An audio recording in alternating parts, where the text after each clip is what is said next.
The fiddles stopped, every single one of them, all at once, as if the musicians had been struck dumb by the same lightning bolt that seemed to crackle through the lantern-lit barn. The boots that had been shuffling across the sawdust floor went still. The laughter that had been bouncing off the rough-hewn walls died in people's throats. Even the children who had been chasing each other between the adults' legs froze in place, sensing the sudden shift in the air the way animals sense a coming storm. Rosa Lane stood in the center of the dance floor, her hand raised, and the silence that followed her words was the loudest thing anyone in Caldwell Creek had ever heard. "I said," she repeated, her voice steady as a gun barrel, her dark eyes sweeping the crowd with a calm that was almost frightening, "I am already spoken for." She was looking directly at Gerald Cutter when she said it.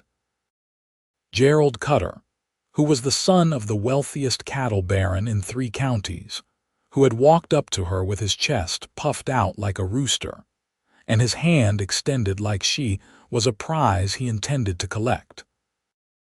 Gerald Cutter, who had announced to everyone in the barn before he even reached her that he intended to claim the last dance of the evening with the Ranger woman, whether she liked it or not. The crowd had laughed. They always laughed when Gerald said things like that. He was the kind of man whose jokes were also threats, and everyone knew it. But now no one was laughing, because standing behind Rosa, his hat in his hands, his jaw tight, was Garrett Cross.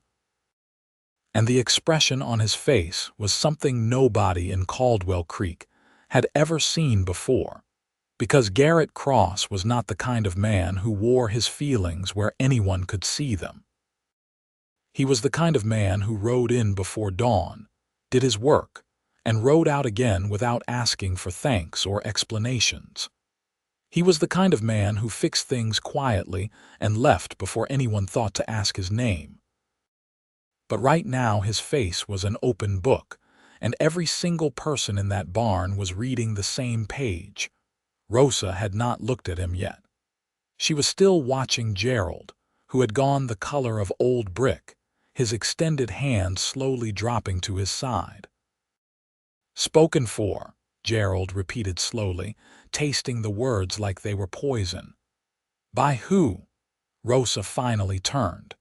She turned slowly, deliberately, the kind of turn that made every heartbeat in the room feel loud. She looked at Garrett Cross, who had not moved, who was still standing there with his hat in his hands and something raw and unguarded written all over his angular face. "By him," she said simply, and the barn erupted. What nobody in that room knew, except for the 2 people standing in its center, was that this moment had been 6 weeks in the making. 6 weeks of secrets and near misses, of conversations held in whispers beneath the open sky, of a bond forged not in the soft light of romance, but in the brutal, grinding crucible of danger. What nobody knew was that Garrett Cross and Rosa Lane had nearly died together 3 times in the past month and a half, and that survival has a way of stripping away every pretense a person has ever built around their heart. And what absolutely nobody knew was that when Rosa said those words, when she turned and looked at Garrett with that steady, certain gaze, she had not warned him she was going to do it. The story began 6 weeks earlier, on the morning the body was found at Copper Ridge. Rosa had been a Texas Ranger for 4 years by the time she rode into the territory of Caldwell Creek in the autumn of 1882. She was 26 years old, which made her young by most standards, but not by the standards of the rangering life, which had a tendency to age people quickly. She wore her dark hair pinned under a wide-brimmed hat, rode a pale gray horse she called Flint, and carried herself with the particular economy of movement that marks someone who has learned, through hard experience, never to waste energy on anything that does not matter. She had been assigned to the Caldwell Creek district on a temporary basis, following the sudden illness of the ranger who normally covered the territory. The assignment was meant to last 2 weeks. It lasted considerably longer, and not because of anything Rosa had planned. The body at Copper Ridge belonged to a cattle driver named Thomas Haley, and the manner of his death suggested things that made Rosa's stomach go tight when she stood over him in the gray morning light. Thomas Haley had not died the way men usually died in arguments over cattle or cards or women. He had died in a way that was deliberate and methodical and meant to send a message. Someone had wanted people to find Thomas Haley. Someone had wanted people to be afraid. The sheriff of Caldwell Creek was a man named Orville Marsh, who had held the position for 11 years, and who had, over the course of those 11 years, developed a remarkable talent for looking at serious problems and deciding they were not his concern. When Rosa showed him the evidence she had gathered at Copper Ridge, he nodded slowly, said "MMM" 3 or 4 times, and suggested that it was probably a dispute between traveling men and nothing for the town to worry about. Rosa looked at him for a long moment. "Thomas Haley was born in this county," she said. "Well," Sheriff Marsh said, "people change." She left his office with the distinct impression that she was entirely on her own, which was not an entirely unfamiliar feeling. She took a room at the boarding house run by a woman named Martha Alcott, who had sharp eyes and a kind mouth, and who fed her guests at a long table every evening at 6 o'clock with a punctuality that bordered on religious. Rosa paid her 2 weeks in advance, then went back to Copper Ridge and started over from the beginning. She was on her hands and knees in the dirt near the ridge, examining the tracks she had found the day before, when she became aware that she was being watched. She did not look up immediately. She finished cataloging what she was looking at, committed it to memory, and then rose slowly and turned around. The man watching her was leaning against a boulder about 30 feet away, arms folded across his chest, hat pulled low. He was tall and lean in the way that men get when they spend most of their lives outdoors, with the kind of quietness about him that Rosa associated with people who have learned to be still, because stillness has saved their lives.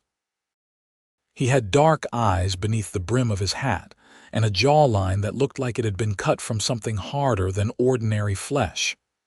"You have been standing there for about 10 minutes, Rosa said. "About that," he agreed. "Are you going to tell me who you are, or do we do this the slow way?" Something shifted in his expression. It might have been amusement. It was hard to tell. "Garrett Cross," he said. "I run stock on the Delmont spread about 4 miles east. Were you here the morning they found Haley? I was the one who found him." Rosa looked at him steadily. "Then why are you not the first person the sheriff called?" "Because the sheriff and I have an arrangement," Garrett said. "He doesn't ask me for things, and I don't point out all the things he doesn't do." It was a careful answer. Rosa filed it away. "Did you see anything?" "Before you found him, I mean. The day before. The days before that." Garrett was quiet for a moment, and Rosa could see him making a decision. She had learned to recognize that specific silence, the one where a person is weighing how much to trust a stranger. "I saw riders," he said finally. 3 of them, coming from the direction of the Cutter land, evening before last. Rosa kept her face neutral. Cutter land. Edwin Cutter runs about 12,000 head of cattle on the biggest spread in this territory. His son Gerald is the one who usually does the riding his father wants done quietly. Garrett paused. "I am not telling you this as a fact. I am telling you this as something I saw." "I understand the difference," Rosa said. They stood in the morning light looking at each other, and something passed between them that was not quite understanding and not quite trust, but was perhaps the beginning of both. "I have got a question for you," Garrett said. "Go ahead." "You are a Texas Ranger riding alone in country you don't know, looking into the death of a man whose killing suggests organized violence and possible land theft in a jurisdiction where the sheriff is clearly compromised. He paused. "What exactly is your plan?" Rosa looked at him for a beat. "To figure out what happened to Thomas Haley and make sure it doesn't happen to anyone else." "That is a goal," Garrett said. "I asked about a plan." "I am working on it," Rosa said. And despite everything, despite the dead man she had spent 2 days trying to give justice to, and the crooked sheriff and the hostile territory, she almost smiled. Garrett Cross had come to Caldwell Creek 4 years earlier, which meant he and Rosa had arrived in their respective places at roughly the same time, though from opposite directions. He had come from Kansas, where he had spent 6 years working cattle drives along the Kishome Trail, and before that from Georgia, though he did not talk about Georgia much and Rosa did not press him on it. He was 30 years old, competent at practically everything the land required of him, and deeply, almost constitutionally private. He had not intended to get involved in whatever Rosa Lane was walking into. He had told himself, when he watched her working the scene at Copper Ridge that first morning, that he would pass on what he knew and leave her to it. He had enough of his own concerns. The Delmont spread, where he worked as foreman, was already feeling pressure from Edwin Cutter's operation, the kind of quiet, creeping pressure that showed up in cut fences and spooked cattle and water sources that mysteriously ran dry. He had his hands full. He got involved anyway. It started because 2 days after their conversation at Copper Ridge, he rode past the boarding house in the early evening and saw Rosa sitting on the front porch steps with a map spread across her knees, and the expression of someone who was working a problem with insufficient information. He could have kept riding. The rational part of him, the careful, self-protective part, told him to keep riding. He tied his horse at the post and walked up the path instead. "You look like you could use another set of eyes," he said. Rosa looked up. She studied him for a moment with those dark, assessing eyes. Then she moved over on the step and tilted the map so he could see it. That was how it began, not with anything dramatic or declared. With a map on a porch step, and 2 people who were each, in their own way, trying to do what was right in a place that made doing right considerably harder than it should have been. They worked the problem of Thomas Haley the way you work any serious problem, which is to say methodically, without shortcuts, following each thread until it led somewhere or broke off entirely. Rosa had the authority of the ranger designation and access to communications with Austin. Garrett had 4 years of local knowledge, a network of trust built with smaller ranchers and farming families, and an ability to move through the territory without drawing attention. They complemented each other in ways that neither of them had anticipated. Rosa was precise and analytical, the kind of person who wrote everything down and went back to check what she had written. She had a talent for interviews, for asking questions that sounded casual until the person being asked realized, too late, that they had said something they had not intended to say. She was patient in a way that belied how urgently she felt things, and she felt things urgently, though she kept it locked away behind a professional composure that most people mistook for coldness. Garrett was intuitive in the way that people who have spent years reading animals and weather and country become intuitive. He read situations and people the way Rosa read evidence, through accumulated observation rather than conscious analysis. He was honest to a fault, the kind of honest that had cost him things in his life, and he had a steady quality about him, a reliability, that Rosa found herself beginning to depend on in ways that made her quietly uneasy. They were careful with each other at first, the way strangers are careful. Professionally courteous, they met at practical locations for practical reasons. When they talked about the case, but the territory has a way of creating intimacy, whether you want it or not. The first time this became undeniable was 3 weeks into the investigation, when Rosa tracked a lead to a canyon about 12 miles north of Caldwell Creek and rode into what turned out to be a very deliberate ambush. She had been getting close to something. She understood that now, in retrospect, which is unfortunately the only vantage point from which ambushes ever become clear. There were 2 men, positioned on the canyon walls above her. She heard the first shot before she registered the movement, and Flint lurched sideways and Rosa threw herself from the saddle by instinct, hitting the ground and rolling, already pulling her Colt from its holster. She got behind a rock outcrop and returned fire, but the angle was wrong and she was pinned. She heard hooves, fast and hard, coming from behind her, and for one terrible moment thought she was surrounded. Then she heard Garrett's voice, cutting through the sound of gunfire. "Stay down." He came in from the south at a dead run, his rifle already out, and the combination of his angle and Rosa's return fire changed the geometry of the ambush enough that the 2 men above decided discretion was the better option and pulled back. The canyon went quiet. The dust settled slowly. Rosa stood up from behind her rock. Her heart was hammering with a force she could feel in her teeth. Garrett rode up and swung down from his horse, and his face, usually so controlled, was doing something unusual. He crossed the distance between them quickly, stopped when he was close, and looked at her with an expression that Rosa could not quite categorize and did not have time to examine. "Are you hurt?" he asked. His voice was level, but something under it was not. "No," Rosa said. "Flint," she shied. "She is fine." He looked at Rosa for another moment. Then he turned and went to check his horse, and Rosa turned and pretended to examine the canyon walls for any sign of where the men had gone, and neither of them said anything about the moment that had just passed. But it had passed. And they had both felt it.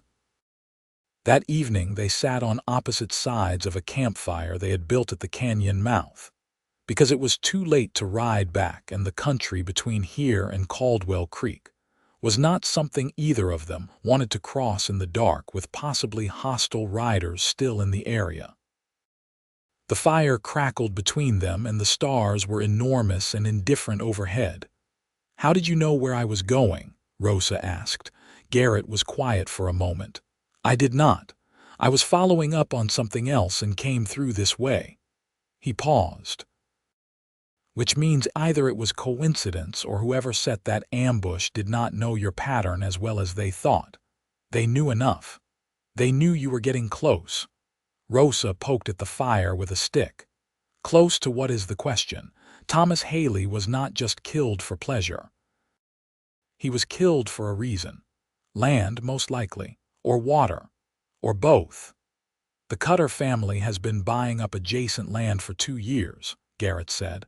Not always in ways that seem voluntary. 3 families I know of sold quickly, under circumstances that did not feel like their choice." "That is not evidence." "No," he agreed. "It is observation." Rosa looked across the fire at him. In the firelight his face was all plains and shadow, and she was struck, not for the first time, by the quality of stillness in him. Most men, when they were in difficult situations, filled the silence with noise. Garrett did not. The silence around him was not empty, it was inhabited. "Why are you doing this?" she asked. He looked at her. "Doing what? This. Helping.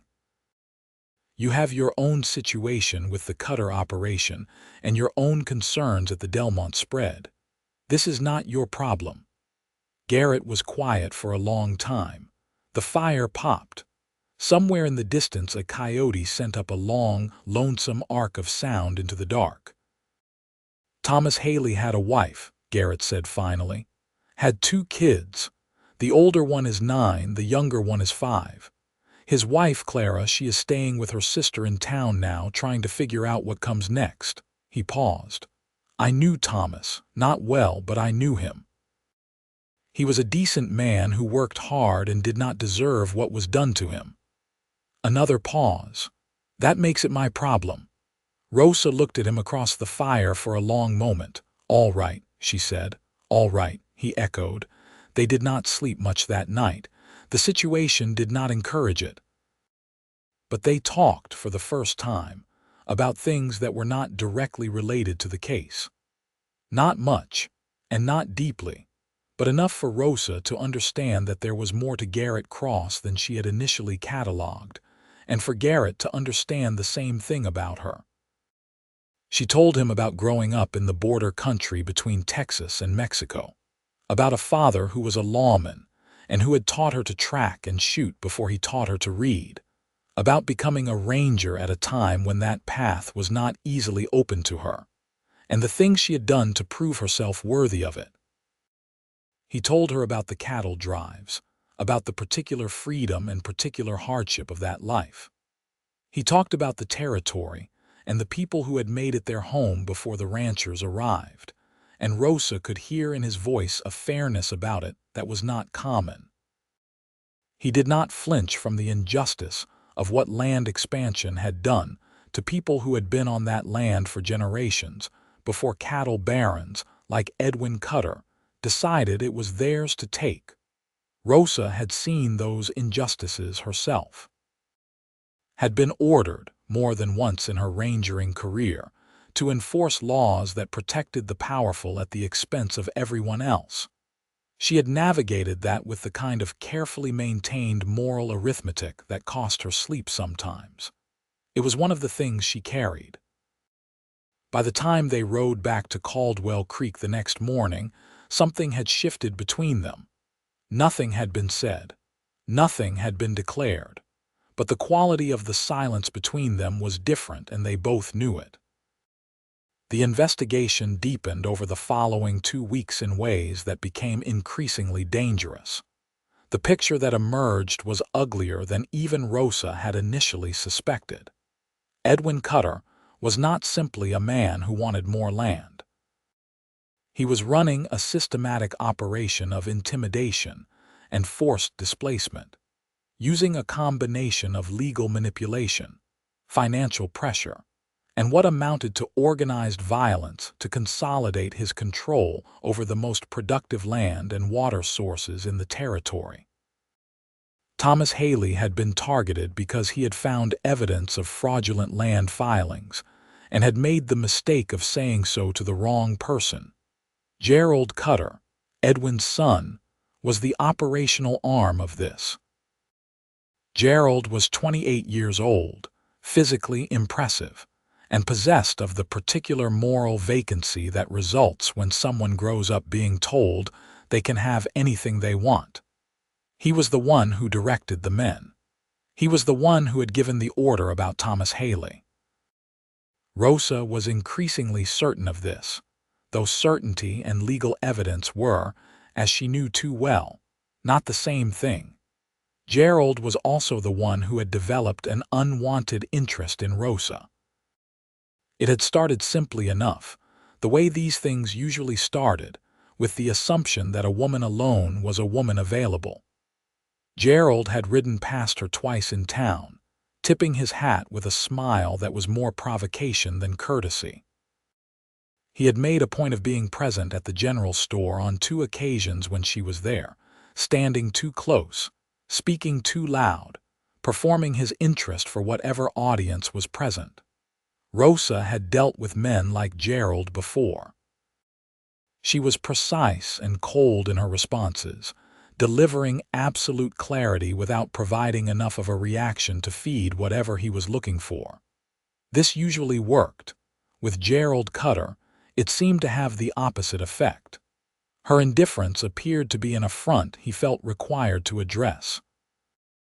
She mentioned this to Garrett one afternoon, while they were reviewing the documents she had requested from Austin, land records and filing histories that were beginning to tell a very clear story of systematic fraud. Gerald Cutter, she said without particular inflection, has decided I am interesting. Garrett's jaw tightened. It was a small movement, barely visible, but Rosa noticed it. She had been noticing things about Garrett with increasing frequency and specificity, and she was honestly somewhat annoyed at herself for it. "What has he done?" Garrett asked. His voice was level. "Nothing that crosses a legal line. He is smart enough for that." Rosa set down the paper she was holding. "It is not a problem yet. I am noting it as a potential complication." "He is not a man who takes no for an answer," Garrett said.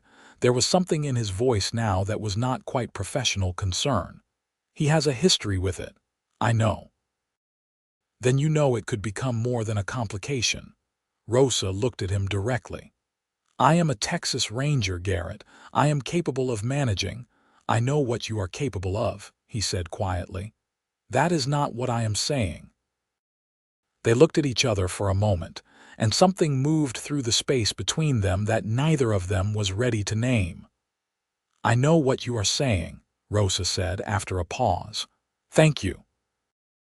It was the 4th week of the investigation when the situation began converging toward its crisis point. The land records Rosa had obtained from Austin confirmed the pattern of fraudulent filings. 3 separate families could now be shown to have sold land under documented coercion. More importantly, the timeline connected directly to Gerald Cutter's movements, and by extension, through a paper trail that Rosa had spent 4 days untangling, to Edwin Cutter himself. It was enough to bring formal charges. Not comfortable charges, not the kind that would sail through a sympathetic court, but enough to present to a judge in a jurisdiction outside Edwin Cutter's financial reach. Rosa sent the documents to Austin by secure courier and requested the authority to make formal arrests. She was waiting for the response when Gerald Cutter made his move. He did not do it the way she expected. She had been expecting something direct. What he did instead was social, which made it in some ways harder to counter. He arranged, through his influence over the town council, to have Rosa's status in the community quietly undermined. Stories began circulating, the kind of stories that are never attributed to anyone specific, about the Ranger woman, and whether her investigation was legitimate or whether she had her own dark agenda. People who had been helpful to her became suddenly unavailable. The woman at the postal office started watching her with new suspicion when she sent her dispatches. Rosa had dealt with this kind of thing before, too. But it was wearing, and more importantly, it was affecting her ability to gather the last pieces of evidence she needed. Garrett saw what was happening. He had lived in this community for 4 years, and he had a different kind of currency in it than Rosa did, not official authority, but something more durable.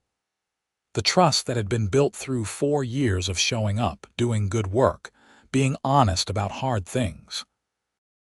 He started using that currency deliberately and carefully, not making declarations, not starting fights, just having conversations, being present in the right places, quietly, methodically, doing what he could to keep the ground solid under Rosa's feet. Rosa did not ask him to do this.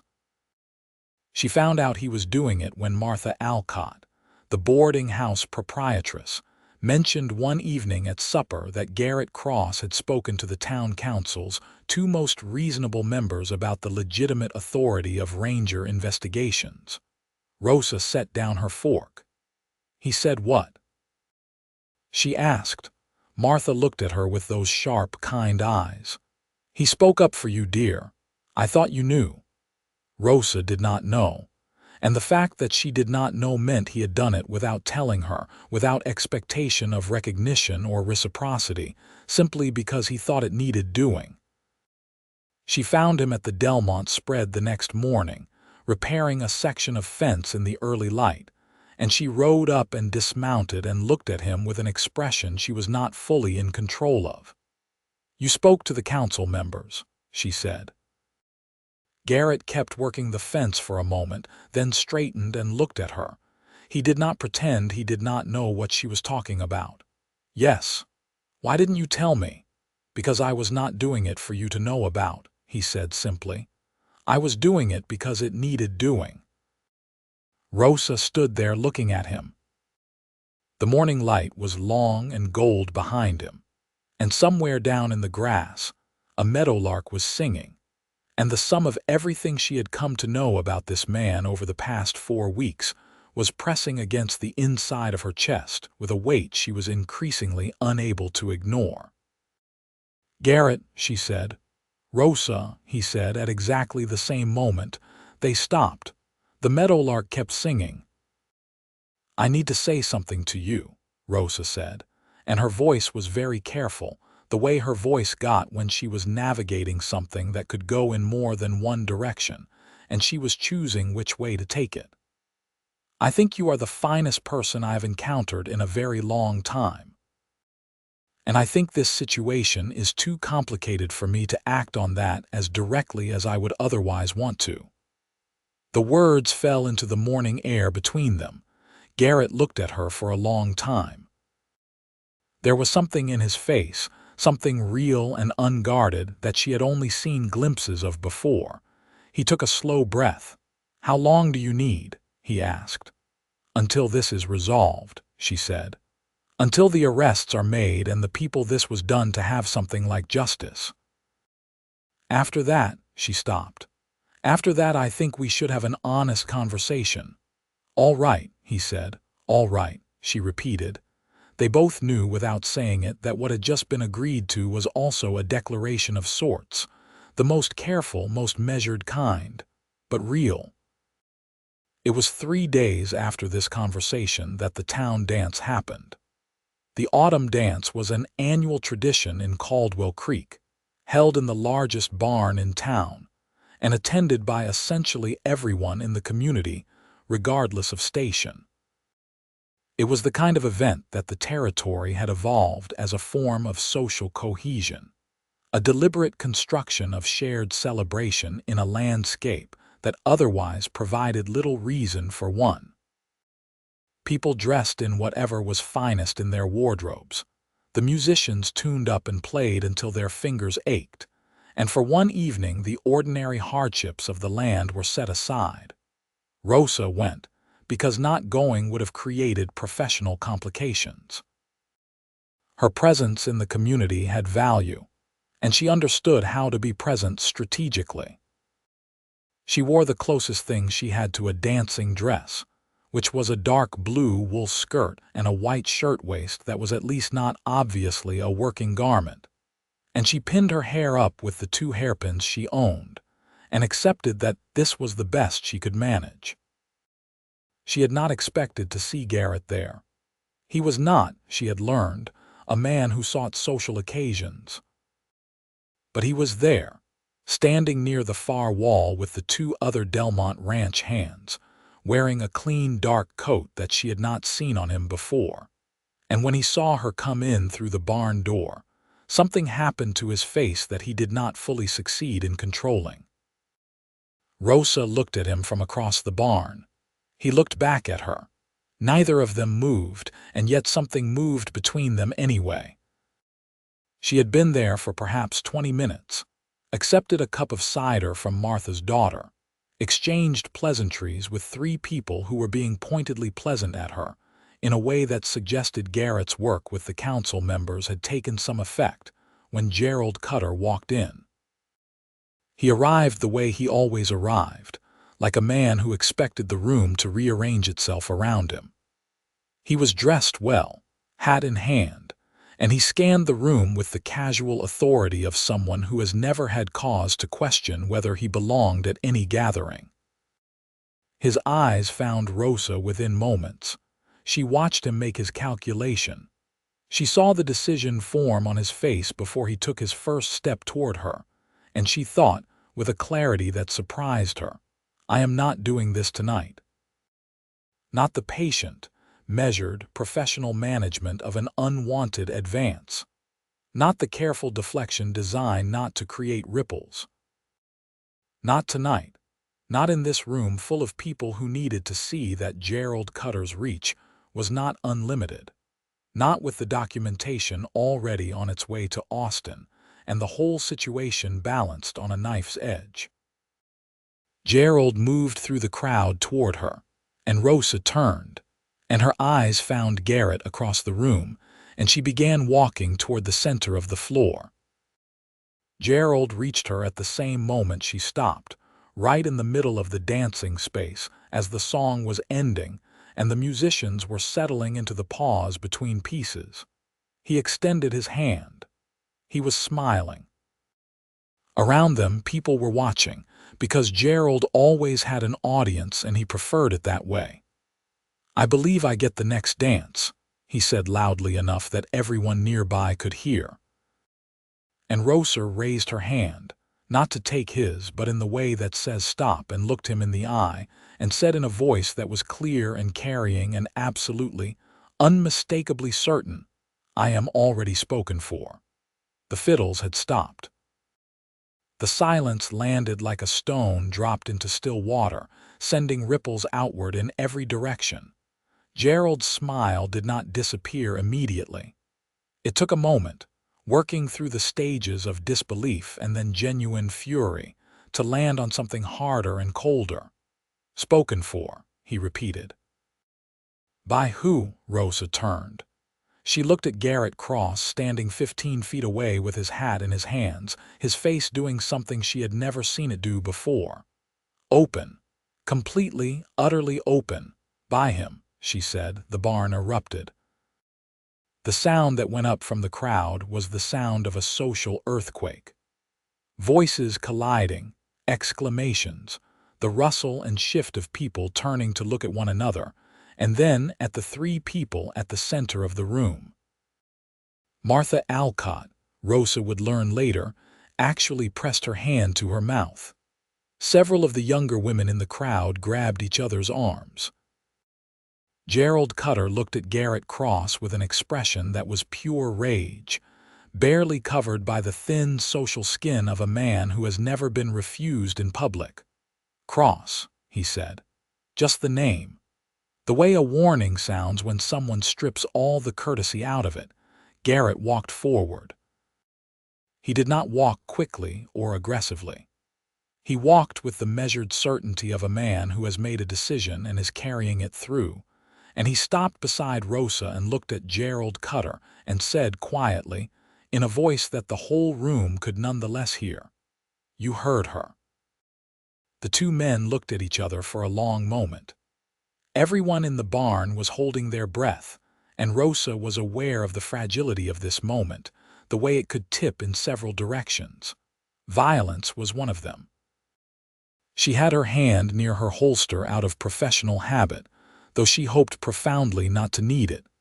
Gerald Cutter was a man fueled by pride, and pride told him to escalate. But Gerald was also, she had noted, a man with a sharp sense of self-preservation and a highly calibrated awareness of audiences. Everyone in this room was watching him, and what he did next would define what they thought of him. He made, in the end, the choice of the political man rather than the physical one. He put his smile back on, not the genuine one, but the one he wore like armor, and he said, "Well then," and turned and walked away, and the crowd parted for him the way crowds always parted for Gerald Cutter, and he walked out of the barn. The silence stretched for another 3 or 4 seconds. And then the fiddles started again, all at once, as if the musicians had been waiting for exactly this signal, and the crowd noise swelled back up, and people began talking with great energy about what they had just seen. Rosa let out a breath she did not realize she had been holding. She turned to look at Garrett. He was very close. He was still holding his hat in his hands. His eyes were on her with an expression that made her heart do something inconvenient and very clear. "I should have warned you I was going to do that," she said. "Yes," he agreed. "You should have." "I apologize." "I do not accept the apology," he said, "because I do not have a complaint." She looked at him for a moment, searching his face. "You do not? "No," he said quietly, "but we are going to have that conversation we talked about, soon." "Soon," she agreed. Martha Alcott appeared at Rosa's elbow with the efficient materializing quality of a woman who has hosted humans for decades and knows when an intervention is socially necessary. "Rosa, dear," she said, "will you come help me with the cider?" It was transparently an excuse to give her a moment to collect herself, and Rosa was grateful for it. She followed Martha to the table where the refreshments were laid out, and Martha handed her a cup of cider with a look that said everything. "How long?" Martha asked simply. Rosa considered being evasive, then abandoned it. 6 weeks, she said. Martha nodded as if this confirmed something. "He is a good man," she said. "One of the genuinely good ones. There are fewer of those than people like to think." "I know," Rosa said. The evening continued, and it continued with a particular electric quality because everyone in that barn was now part of a story, and people in small communities have a tremendous appetite for stories. Rosa danced twice, with the elderly doctor who was the only person she could dance with without it meaning anything politically. And both times she was aware of Garrett watching her from the side of the room with that particular quality of attention that she had begun to recognize as his own. Garrett did not ask her to dance. He understood, without being told, that it was not the right moment for that the declaration had been made and the space needed to breathe before anything more was added to it. But when the evening wound down and people began filtering out into the cool autumn night, Garrett walked out beside her, and they stood on the dusty road outside the barn in the darkness with the music still drifting out behind them, and Garrett said, "Walk with me." They walked away from the barn and the noise, out to the edge of the town where the darkness was complete and the stars were the only light, and they stood together looking up at them, and for a while neither of them said anything at all. "Gerald Cutter is not going to let tonight pass without a response," Garrett said finally. It was not the conversation Rosa had been expecting him to open with, but it was, she recognized, the responsible thing to address first. This was very like him. "I know," she said. "It accelerates the timeline. The documentation I sent to Austin needs to come back with authorization before he has time to act. I sent a follow-up dispatch 2 days ago. I expect a response within the week. And if he moves before then we adjust," Rosa said. She paused. "I have also been in contact with Judge Harmon in San Antonio. He is outside Cutter's financial influence, and he owes the Ranger Service several professional courtesies. If Edwin Cutter attempts to use local legal mechanisms to interfere, it will not hold." Garrett was quiet for a moment. "You have thought all of this through."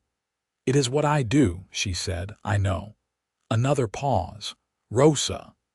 She turned to look at him. They were standing close enough that she could see his face clearly even in the darkness, and what she saw there made it hard to breathe normally. "I want to say something to you," he said, "and I want to say it clearly so there is no confusion about what I mean." "All right," she said. He took a breath. "I have not felt certain about very many things in my life. I came to this territory because I needed to be somewhere I could build something of my own, and I have done that slowly, and I have been content with it. But content is different from," he stopped, started again. "When you rode into Copper Ridge 6 weeks ago and got on your hands and knees in the dirt because you thought Thomas Haley deserved better, something happened in me that I cannot accurately describe and have not been able to reverse since." Rosa was very still. "I know we are in the middle of something dangerous," Garrett continued, "and I know you need to be able to think clearly, and I know that I have no right to add to what you are carrying. But I would rather tell you the truth than manage you from a comfortable distance. So here it is." He looked at her directly. "I am in love with you. I have been for some time. I do not expect you to do anything with that information right this moment, but I wanted you to have it because you deserve honesty and because tonight felt like the right time. The stars were very bright. The music from the barn had wound down to something slow and quiet. Somewhere in the distance, Flint stamped in the boarding house stable. Rosa Lane was not a woman who cried easily. She had done things in her life that most people would find extraordinary, and she had done them with composure and without flinching.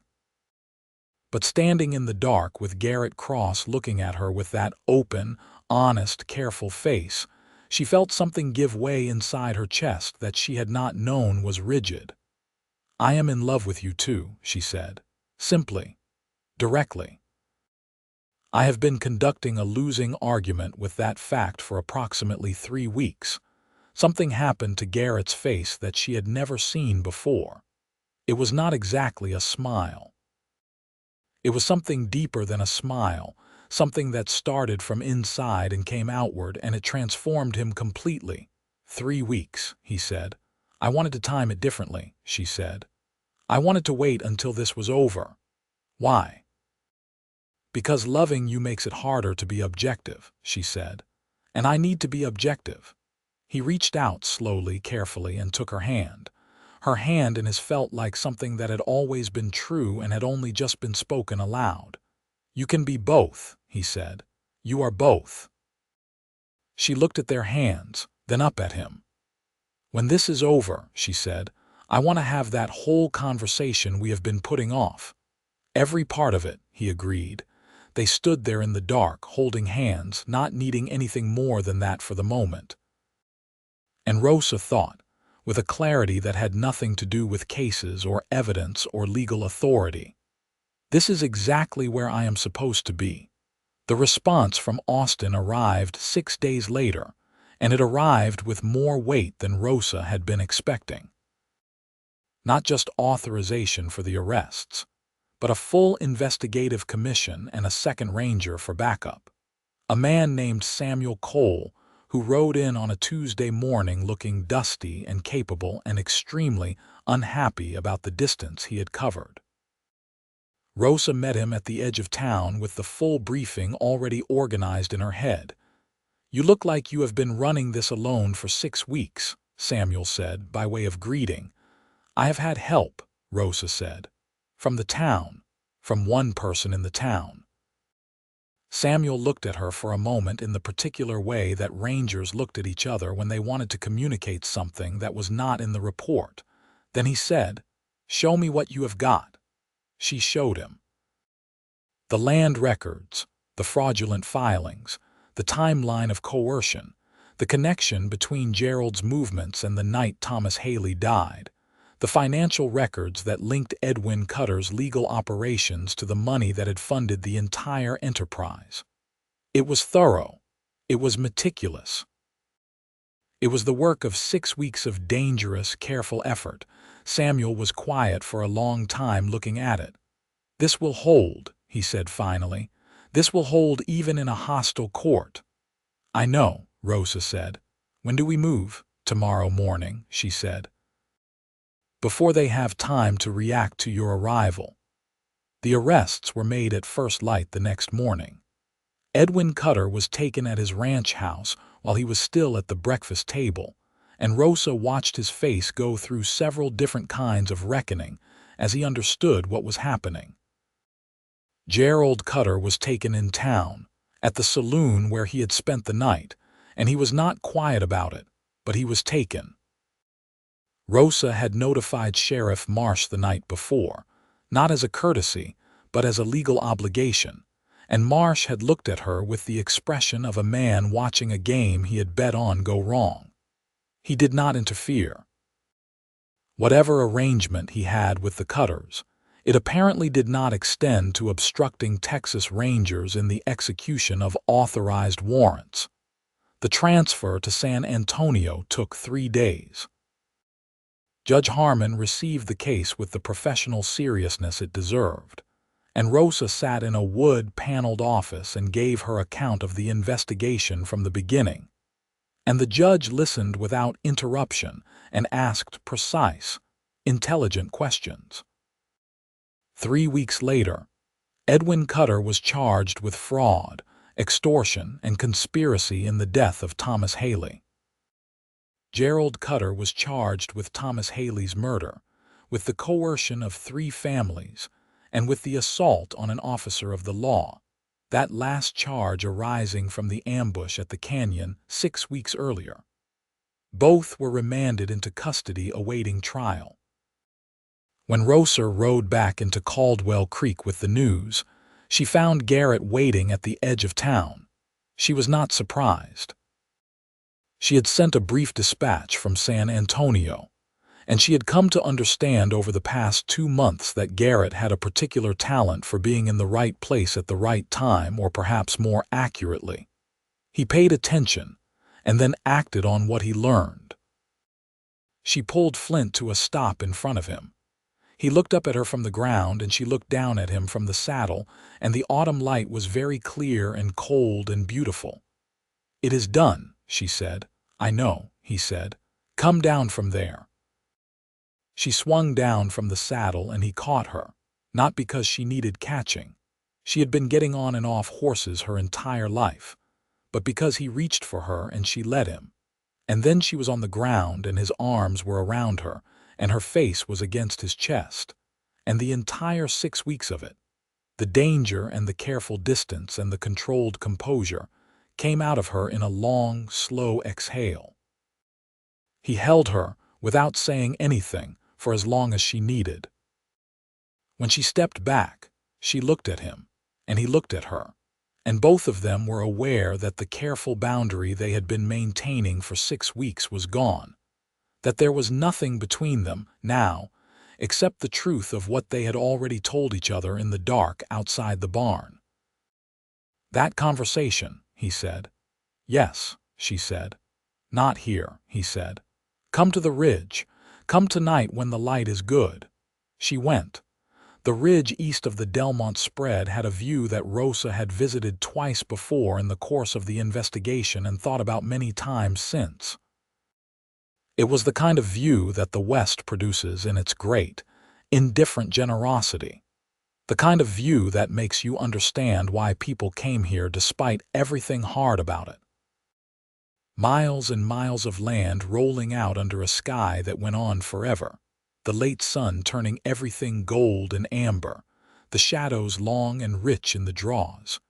Garrett was already there when she arrived. He had a small fire built, not for warmth. It was not cold enough yet, but for light. He was sitting on a flat rock looking out at the view. He heard Flint's hooves and stood up. They sat together on the rock and watched the sun finish going down, and the stars come up the way they always came up out here, all at once in their thousands. "I need to ask you something," Rosa said. "Ask it," Garrett said. "When this is over," she said, "when my assignment here is concluded, I go back to Austin. That is how it works. Temporary assignment, resolution, report, reassignment." She paused. "I have spent 4 years as a ranger without roots in any specific place. Without anything I would miss if I moved on." Another pause. "I think that has changed." Garrett was looking at the stars. "You are saying you would miss this," he said. "The territory. Among other things."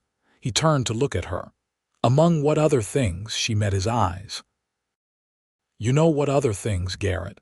He was quiet for a moment, and then he said, "I am going to ask you something too." "Ask it."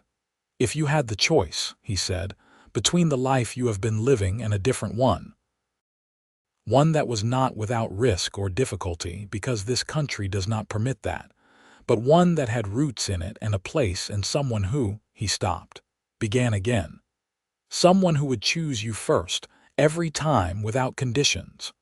Rosa's heart was doing something complex. "What would you do?" he finished. She looked at him for a long time. The firelight touched the side of his face. The stars were enormous and endless. "I would choose the one with roots in it," she said quietly. "I would choose that life." She paused. "I would choose you." The words sat between them.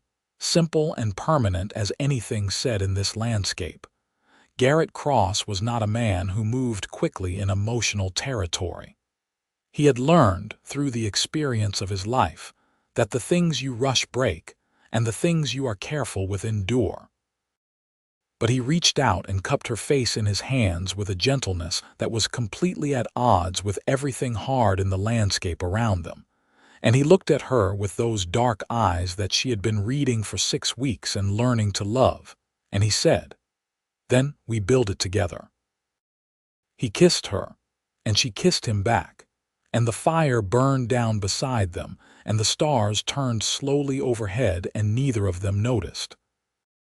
The formal ending of Rosa's assignment to Caldwell Creek required her to return to Austin, submit her full report, and allow the administrative process to run its course. She did this in December of 1882, arriving in Austin in the cold early part of the month and spending 3 days in meetings with her commanding officers, who received her report on the Cutter case with a combination of professional approval and the slightly irritated admiration that institutions reserve for people who do a better job than expected under circumstances that exceeded the original brief. She requested a reassignment. Specifically, she requested a permanent posting in the Caldwell Creek district, citing the evident need for sustained law enforcement presence in a territory whose local sheriff had demonstrated conflict of interest, and the value of established community relationships in effective rangering.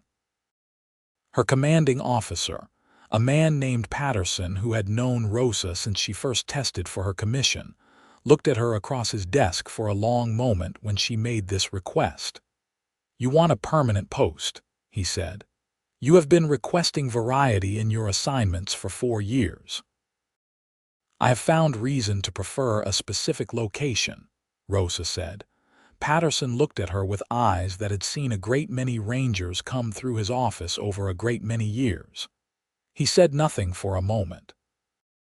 "The Caldwell Creek post," he said finally, "is currently held by Ranger Thomas Briggs, who is expected to return from his illness in March. Then I am requesting to be assigned as co-ranger for the district when he returns," Rosa said. "The territory is large enough to support 2." The Cutter case demonstrated that. Patterson was quiet for another moment, then he picked up a pen. "I will review the request," he said, which, Rosa had learned over 4 years of working for Patterson, meant yes. She rode back to Caldwell Creek in January of 1883 with a provisional assignment and a heart that felt lighter than it had in years. Garrett was waiting for her at the boarding house. She had sent a letter ahead, and he had received it. He was standing on the porch when she rode up, and he looked at her the way he had looked at her on the ridge the night of the dance, and the winter air between them was cold and clear and full of everything that had been building since the morning at Copper Ridge. "Provisional," she told him. "Until the permanent assignment comes through, which Patterson indicated would be March." "March," Garrett repeated. "That is 2 months," she said. "I thought we might use them productively." Something moved in his expression. "What did you have in mind, that conversation?" she said. "The one we have been having in pieces. I want to finish it." They finished it that evening at Martha's table, over supper, with Martha sitting at the other end pretending not to listen with extraordinary, unconvincing effort. They talked about the shape of a life, where it would be rooted, what it would look like, what each of them needed from it and from the other. They talked practically and honestly, and with the kind of directness that comes from having already seen each other in dangerous circumstances, and knowing that pretense between them was both futile and unnecessary. Garrett had been given, through 4 years of loyal service, the option of purchasing a portion of the Delmont land from the Delmont family, who were moving east. He had been saving for it. It was 160 acres of good land with water access and a small house that needed work. Rosa was a ranger who intended to remain a ranger, because it was the work she had built herself for and she had no intention of surrendering it, and Garrett understood this completely. "I would not ask you to stop," he said. "I would not want you to stop. It is part of who you are." "It means I am not always home," she said. "I know what the work is," he said. "I have seen it up close for 6 weeks. It means there will be difficult things," she said. "Things I cannot always talk about." "I know," he said. "But the things I cannot always talk about, the things I carry," he looked at her. "I can talk to you about them. If that is mutual, then we will manage." It was mutual. They both knew it. In February of 1883, Garrett Cross purchased the Delmont land. He and 2 other men from the area began expanding the house over the course of 4 weekends, working in the cold winter light until the small structure had 2 real bedrooms, a proper kitchen, and a porch that faced east toward the view. Rosa helped with the porch railing on a Saturday in late February, and Garrett watched her driving nails with the same focused competence she brought to everything. And he thought, "This is the person I am going to spend the rest of my life with," and the thought had no anxiety in it, only a kind of profound, quiet rightness. Garrett asked Rosa to marry him in March, on the same ridge east of the property where they had sat in October and watched the stars. He did not have a ring, because he had not yet been able to get to a jeweler, and he told her this plainly. "I will get one," he said. "I wanted to ask you while I was asking you, not when I had managed all the logistics."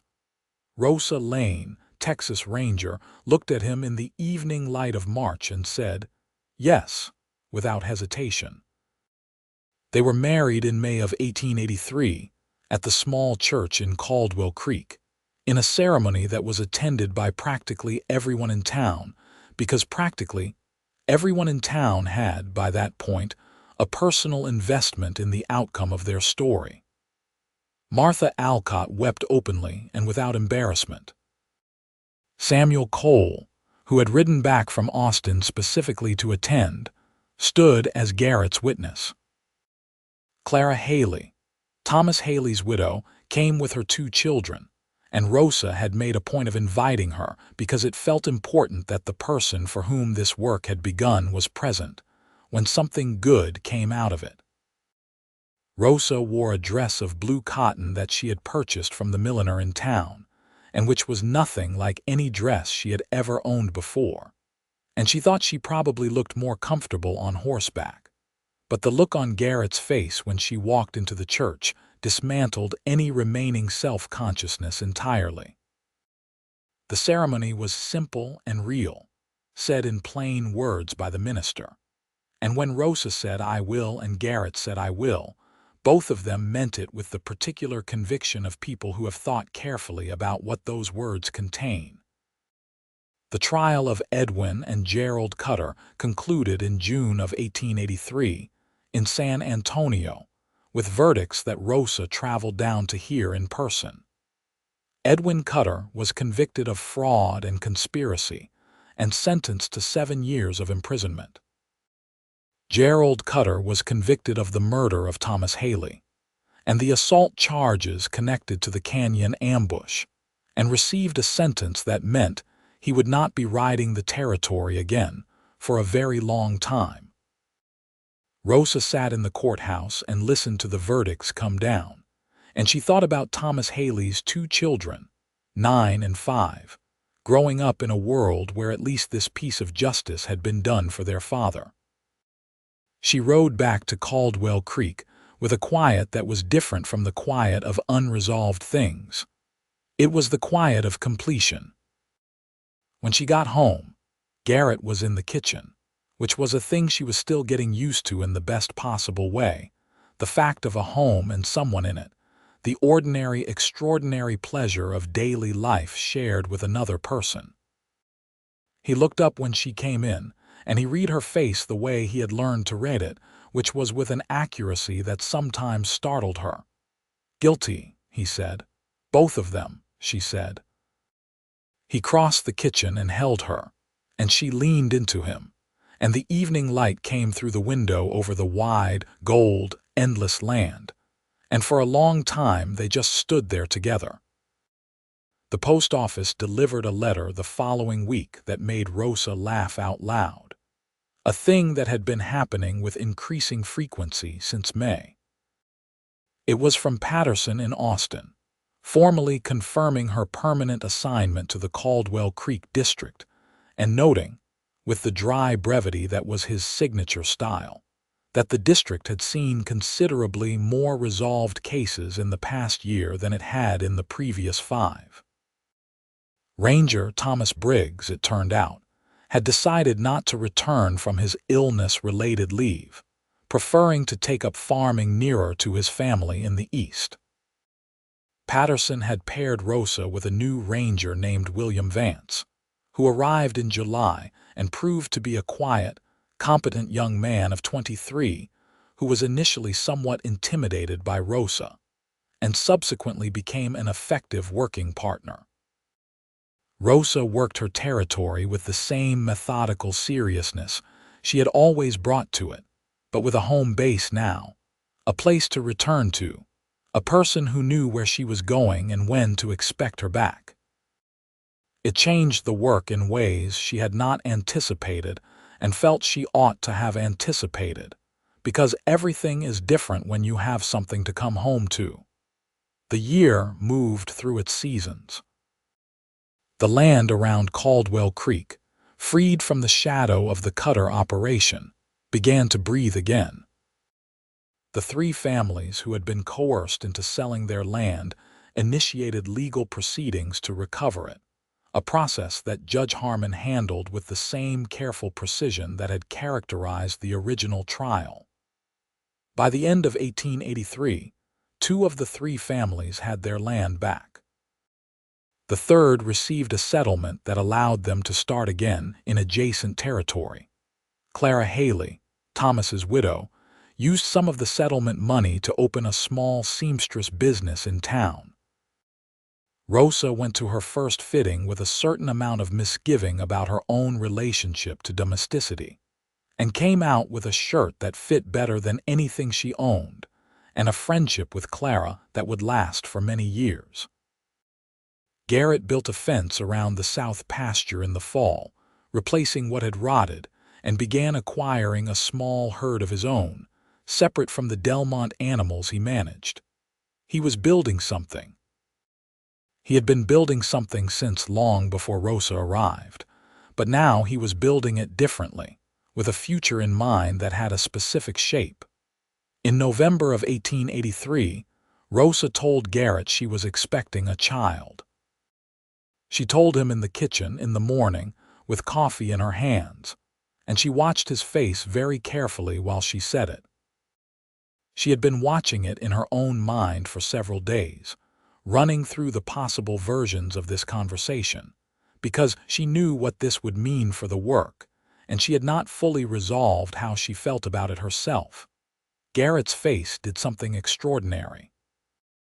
It moved through what she could only describe as a sequence of illuminations, the way sunlight moves through water, one thing revealing another, until he was looking at her with an expression of such complete, unguarded joy that Rosa felt tears start in her eyes before she had any intention of crying. He set down his cup and crossed the kitchen and put his hands on her face and said, "Are you all right?" "Yes," she said. "Are you?" "I have never been this all right in my entire life," he said. She laughed, and the laugh was wet at the edges, and she blinked hard. "I am still going to work," she said. "For as long as the work is manageable, and after I am going back to work, I want you to know that." "I know that," he said. "I never thought otherwise. I wanted to say it explicitly. I know." He kissed her forehead. "Rosa." "What?" "Stop explaining yourself to me," he said gently. "I know who you are. I fell in love with who you are. Nothing about who you are is a problem I need to be managed around." She looked at him. "All right," she said. Her voice was not entirely steady. "All right," he said. Their son was born in August of 1884, in the bedroom of the house with the east-facing porch, with Martha Alcott in attendance because Martha Alcott was the closest thing to a grandmother that either of them had in this territory. And the birth was difficult and long, and at the end of it, Rosa was exhausted in a way she had never been by anything she had done on horseback or on foot or in the field. Garrett held her hand through all of it, not as performance, not as gesture, but as a fact, present and quiet and steady, the way he was present at everything. They named the boy Thomas James Cross. Thomas for Thomas Haley, because some debts are not financial. James for Garrett's father, because some things are worth carrying forward even when they come from complicated places. Thomas was a loud, determined baby who had Rosa's dark eyes and Garrett's economy of movement, and who, within 6 months, had Martha Alcott thoroughly wrapped around his small fingers. Rosa returned to her rangering duties when Thomas was 4 months old, working initially from the office in Caldwell Creek, and then back to the field as the circumstances required.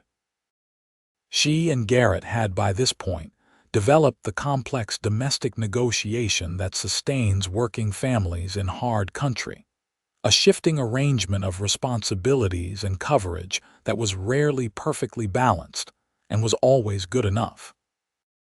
Garrett hired 2 hands for the expanded operation, which gave him more flexibility.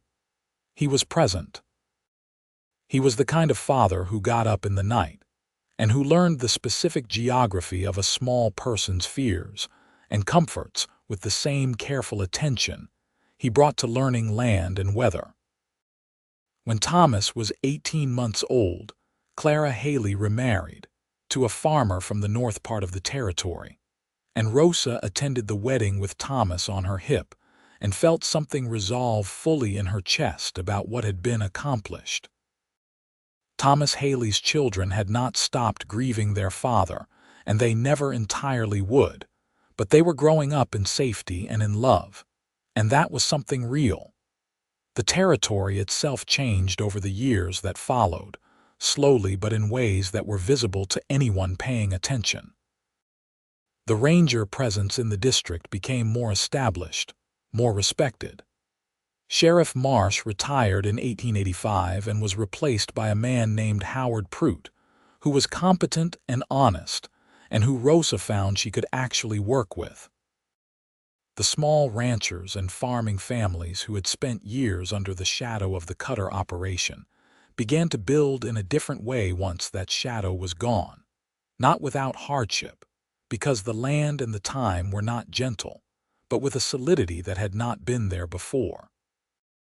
Rosa and Garrett Cross built something of their own in those years, layer by layer, the way all lasting things are built.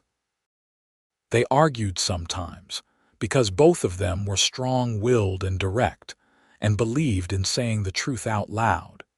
And the arguments were real and sometimes difficult and always resolved, because neither of them had any interest in leaving things unfinished. They talked at the kitchen table late into the evenings after Thomas was asleep, about the work and the land and the future and the things they believed. They rode together when they could, in the early mornings when the light was new and the land was quiet. They were, Rosa thought sometimes, on the occasions when she allowed herself to think about the state of her life with something like gratitude and wonder, extraordinarily lucky. Not in the sense of ease or absence of hardship, the West did not deal in those. But lucky in the sense of having found the specific right person in a world that contained so many wrong ones, and having been honest enough and brave enough to say so when it mattered. In the spring of 1887, 4 years after they were married, their daughter was born. They named her Eleanor, after no one specific, simply because the name felt like it belonged to her when they saw her. Eleanor had Garrett's stillness and Rosa's eyes, and the particular brand of focused intensity that seemed to be a cross-family trait. and she was determined from the beginning in a way that suggested she intended to make the world notice her, which it eventually did. But that is a different story.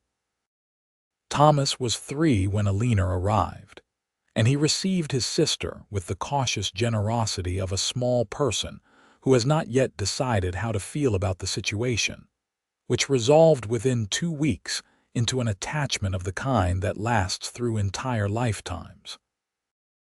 Garrett held Alina on the evening of her birth, sitting on the east-facing porch while the sun went down in all its extraordinary, excessive abundance over the land, with Rosa beside him in the chair that had become her chair over 4 years of evening sitting, and he looked at his daughter with the same expression of unguarded, illuminated joy that he had worn the morning Rosa told him about Thomas. "Look at that," he said softly. Rosa looked at him, at his face in the evening light, at the small person in his arms, at the land stretching out in every direction under a sky that seemed to have been made specifically for this moment. "Yes," she said, "look at that." The years continued to pass, as years do in the way of the West, which is to say with great beauty and real difficulty, and the constant presence of a sky that puts human concerns in perspective without diminishing them. Rosa worked her territory, and Garrett worked his land, and they raised 2 children in the specific, practical, loving way of people who know that growing up in this country requires preparation and resilience, and also the certainty of being known and loved. Thomas grew tall and quiet, with an aptitude for horses and the land that satisfied something in Garrett that went very deep. Alina grew into her determined intensity and developed, by the time she was 7, an ability to ask questions that nobody had satisfactory answers to, which Rosa found slightly exhausting and also completely recognizable, because she had been that child too. The story of the bold ranger and the quietly extraordinary man she had claimed in front of the whole town became, over the years, part of the fabric of Caldwell Creek. Martha Alcott told it. Clara Haley, who had more reason than most to hold the whole situation in a place of gratitude, told it to her own children. The town dance became an annual reference point. The night Rosa Lane stopped the fiddles and the whole territory felt the ground shift.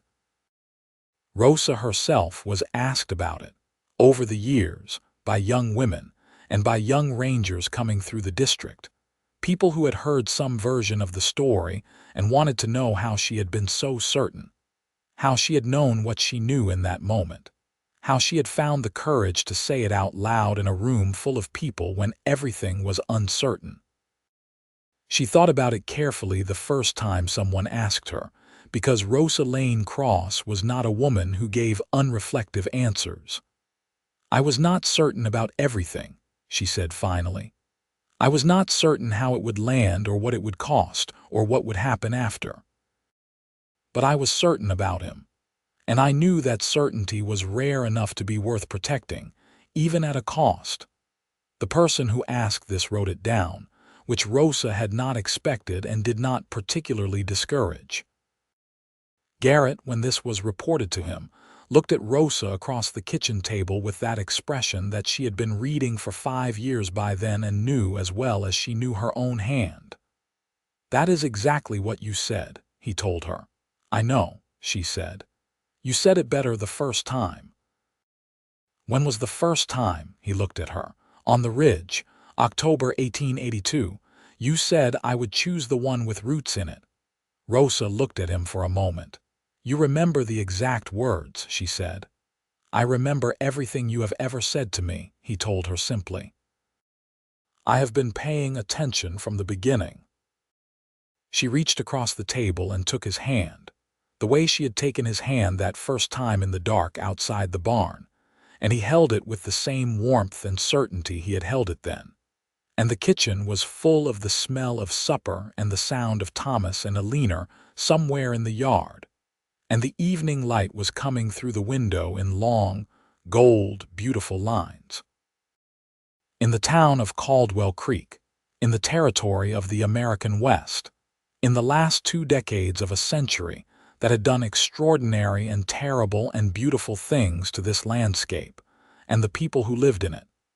Two people had found each other in the middle of a dangerous situation and chosen, with complete deliberateness and full information, to build a life together. There were no unresolved questions between them. There were no secrets held back, no walls maintained against each other. They had been forged in circumstances that strip away pretense, and they had remained honest with each other through everything that came after. And honesty, Rosa had come to believe, is the only foundation that actually holds. The story of their life together was not simple, and it was not without hardship, because simple lives without hardship do not exist in this country or any country, and anyone who tells you otherwise is selling something. But it was a good life. Genuinely, fully, irreversibly good, in the way of things built carefully by people who understand what they are building and why it matters. And on autumn evenings, when the light came down in gold and amber over the land east of the house, Rosa and Garrett would sometimes sit on the porch together while their children played in the yard, and they would be quiet in the particular way they had always been quiet together, the way that is not empty but inhabited.